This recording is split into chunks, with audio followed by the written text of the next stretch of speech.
జలియన్ వాలీబాగ్ సంఘటన. అసలు ఈ జలియన్ వాలీబాగ్ సంఘటన ఎందుకు జరిగింది? అది 1919 ఏప్రిల్ 13వ తేదీన. అసలు ఆ రోజే ఆ ఏప్రిల్ 13వ తేదీన ఈ సంఘటన జరగడం అనేది జరిగింది. అసలు జరగడానికి కారణం ఏంటంటే, మరి రౌలత్ చట్టం అనేది బ్రిటిష్ వాళ్ళు భారతదేశంలో అమలు చేయడం జరుగుతుంది. రౌలత్ చట్టం అయితే 1917, అది అమలం 1919. మరి ఈ రౌలత్ చట్టాన్ని రాక్షస చట్టం అని పిలుస్తారు. ఈ రౌలత్ చట్టానికి వ్యతిరేకంగా భారతదేశం అనేక ప్రాంతాల్లో నిరసన ఉద్యమాలు జరిగాయి. ఇలా పంజాబ్లో ఇక్కడ నిరసన ఉద్యమాలు చేసింది డాక్టర్ సత్యపాల్, సైఫుద్దీన్ కిచ్లు.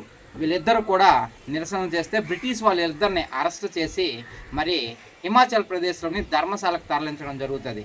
దీనికి వ్యతిరేకంగా జలియన్ వాలీబాగ్, అమృత్సర్లోని జలియన్ వాలీబాగ్ అనే ప్రదేశంలో మరి ఒక రహస్య కమిటీ మీటింగ్ జరుగుతుంటుంది. దీనిపై మరి అప్పటి సూపరింటెండెంట్ పోలీస్ జనరల్ డయ్యర్ అనేవాడు వచ్చి విచక్షణాత్మకంగా ముందస్తు హెచ్చరిక లేకుండా కాల్పులు జరపడం జరుగుతుంది. అక్కడ తొక్కిసలాట జరుగుతుంది. ఆ తొక్కిసలాటలోనే చాలామంది భారతీయులు చనిపోవడం జరుగుతుంది. ఈ సంఘటనే జలియన్ వాలీబాగ్ సంఘటన అని పిలుస్తారు.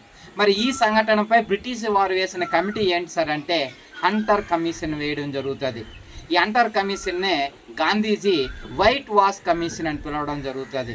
మరి ఈ జలియన్ వాలీబాగ్ సంఘటనకు వ్యతిరేకంగా మరి రవీంద్రనాథ్ ఠాగూర్ గారు తన నైట్హుడ్ అనే బిరుదును కూడా వదులుకోవడం అనేది జరుగుతుంది. మరి ఇలాంటి వీడియోలు మరిన్ని కావాలనుకుంటే మా ఛానల్ సబ్స్క్రైబ్ చేయండి, షేర్ చేయండి, లైక్